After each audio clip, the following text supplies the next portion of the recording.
मंडळी आपले 9 दिवस देवाला आंघोळ वगैरे नव्हती, फक्त आपण शिळे फुलं काढून ताजी फुलं वाहून पूजा आरती वगैरे करत होतो. तर 9 दिवस देव घटी बसले होते. तर चला म्हणलं आता आज दसरा आहे, तर आज मस्त देव मी पितांबरीनं घासून घिसून असे स्वच्छ केलेले. देवाची कळशी, तांब्या, ताट, समया सगळं मी आज घासून स्वच्छ केलेले. तर चला म्हणलं आज दसऱ्याची देवाची मस्त पूजा करू. तर मस्त तुळशीची पण पूजा झालेली. तर आज गुरुवार आहे म्हणून मी तुळशीच्या समोर पण हळदीचं लेपन दिलेले. मग तुळशीची पूजा झाली, लगेच उंबरट्याची पण पूजा केली, कारण आज दसरा ही ना आज गुरुवार पण आला. तर चला उंबरट्याला पण लेपन दिलं, उंबरट्याची पण पूजा केलेली. तर मी प्रत्येक दर गुरुवारी उंबरट्याचं लेपन देऊन पूजा करते, पण चला म्हणलं आता आज गुरुवार आहे ना, आज तुमच्याशी थोडंसं शेअर करावं. रामकृष्ण हरी मंडळी, आमची सह्याद्री या यूट्यूब चॅनलमध्ये तुमचं सर्वांचं अगदी मनापासून स्वागत. तर चला, तर आज 9 दिवस देव घटी असतात ना, तर आपण फक्त फुलं वाहून पूजा करतो, आरती करतो. तर चला म्हणलं आज 9 दिवस आज दसरा आहे म्हणलं, चला आता 9 दिवसाचे देव आपले होते घटी बसले, त्या सगळे देवाची स्वच्छ पितांबरीने धुवून घासून पूजा केली. तर बा मस्त पूजा वगैरे झालेली, त्या आरती सगळं झालेले. आणि ह्या पा मी काय केलेले, आपल्या देवघराच्या मंदिराच्या बाजूला इथं माझे ग्रंथ होते, असे खूप असे ग्रंथ एकावर ठेवले होते. तर इथं काय झालं बघा, एकदम सगळं व्यवस्थित असून पण इथं उंदर खूप झालते, कारण ग्रंथाला चिटकूनच देवघर म्हणजे सगळी थोडीशी दाटी झाल्यासारखी होती. तर इथं उंदर झाले. तर उंदराने काय केलं, माझी थोडीशी ज्ञानेश्वरीचा ग्रंथ तोडला. मग मी काय केलं, आज पूर्ण देव घासायला काढले, पूर्ण मंदिर धुवून स्वच्छ करून पूर्ण सगळं व्यवस्थित काढून केलं. हे तुमच्याशी काय एवढं सगळं मी शेअर नाही केलेलं. तर पूर्ण मंदिर धुवून करून पुसून व्यवस्थित सगळे देव घासून पूजा वगैरे केली. आणि बाजूचे जे ग्रंथ आहेत ना, ते ग्रंथ बाजूला काढले. आता त्याला कुठल्या तरी व्यवस्थित चांगल्या ठिकाणी मी ठेवून देणार आहे. पुरते मी पूजा होईपर्यंत इथे खिडकीला ग्रंथ ठेवलेले आहेत, आता व्यवस्थित त्याला चांगल्या ठिकाणी ठेवून देणार आहे. कारण मी आता इकडे काय करणार आहे, त्याच्या आजूबाजूला आता मी बिलकुल ठेवणार नाही, कारण खूप दाटी दिसली का नाही की उंदरं खूप व्हायलेत, म्हणून आता फक्त इथं देवघरच ठेवणार आहे. आता इथं ग्रंथाची जागा मी बदललेली आहे. हा असे ज्ञानेश्वरी नवीन ग्रंथ हे पासा कुरतडला उंदराने. आणि आणखीन कुठले कुठले ग्रंथ कुरतडले ते काय बघितलं नाही, पण ह्या पा ज्ञानेश्वरी आणि याचे कवर पण उंदराने असे चांगले कुरतडलेले आहेत. ह्या काय काय, त्यामुळे मी ग्रंथाचे कवर काढलेले.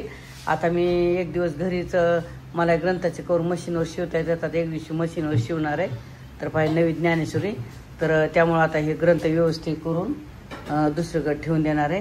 त्याच्या खाली असे उंदीर चिटकाची पॅड असून पण ह्या पाहायला उंदीर चिटकला नाही, म्हणजे एवढे त्यांनी ग्रंथ हे कुरतडलेले आहेत, म्हणजे एवढे उंदरं पण हुशार झालेले आहेत. तर चला, तर आता मी काय केलेलं आहे, सुटसुटीत असं आजूबाजूला बिलकुल अशी गर्दी बिर्दी काहीच ठेवलेली नाही, फक्त समय आणि घट ठेवलेला आहे. तर पहा माझी देवपूजा झालेली आहे.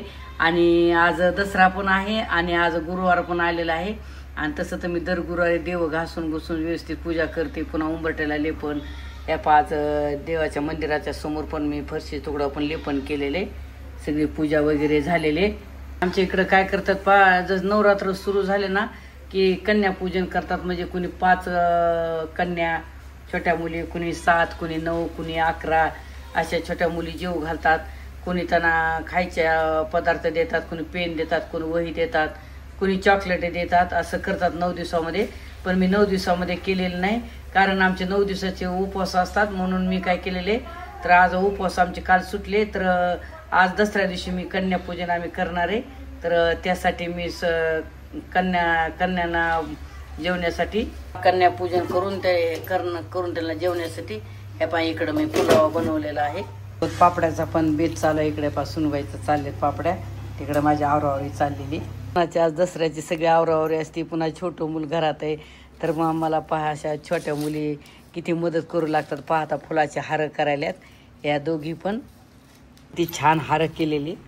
या पहा काही हार तयार झालेले आहेत आणि पुन्हा त्याचे हार होणं चालू आहे. तोपर्यंत आमची तिकडं कन्यापूजनाची जेवणाची तयारी चालू आहे.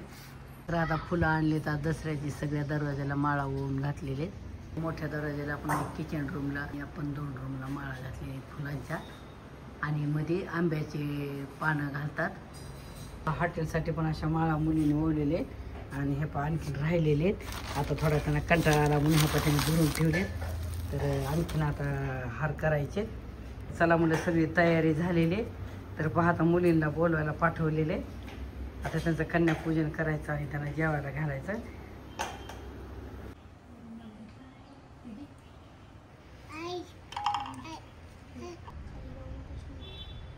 सात कन्याला जेवायला घालायच्या अगोदर त्यांचे असे पाय धुवून चरणाचं पूजन करावं लागतं.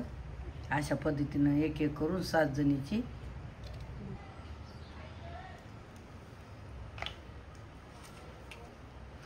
पूजा केली. 7 जणीची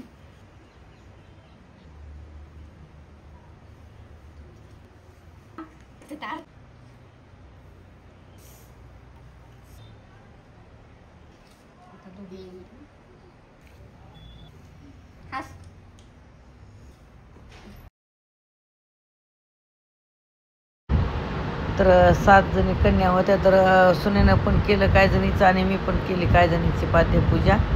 आणि तोपर्यंत अगोदर आम्ही काय करतो, पूजन व्हायच्या अगोदर पात्र वाढून ठेवली, सगळ्याला आसन पट्टे टाकून हे वाढल्याच्या नंतर आम्ही असं सगळे एक एक जणीचे एक एक पूजन केलं. नंतर प्रत्येकीला हात जोडले जेवण सुरुवात करायच्या अगोदर. तर मंडळी दरवर्षी आम्ही असं कन्यापूजन करतो नवरात्रामध्ये किंवा दसऱ्याच्या दिवशी. तर म्हणलं चला यावर्षी तुमच्याशी थोडक्यात शेअर करावं, कारण आमची केली पद्धत साध्या सोप्या पद्धतीनं. तर मंडळी आज दसरा आहे, आज दसऱ्याचा व्हिडिओ आहे. पण आता हे दसऱ्याचा व्हिडिओ तुम्हाला दसऱ्याच्या दुसऱ्या दिवशी येईल. तर कसं वाटलं आमचा आजचा दसऱ्याचा छोटासा देवपूजेचा पुन्हा कन्यापूजनचा छोटासा व्हिडिओ. तर आवडल्यास मला कमेंट करून सांगा. आणि तुम्ही जर माझ्या चॅनलला नवीन असाल लाईक करा, शेअर करा आणि सबस्क्राईब करा. तर आपण घट तर काल हलवला होता. तर आमच्या इकडे नका शिलंगण जाताना घाटाचे ते धान नेतात थोडंसं काढून. तर मुलगा माझा धान काढून शिलंगणाला चाललो होता. तर त्यानं काय केलं, छोटं नातू माझा त्याला पण पोराला पण घेऊन गेला सोबत. थोडंसं लांब होतं मारुतीचं मंदिर. तर एकमेकाला सोनं देणं चालू होतं. तर घरी कोणी येत होतं सोनं द्यायला. चला तर भेटू पुन्हा एका पुढच्या व्हिडिओ. धन्यवाद. रामकृष्ण हरी. करा.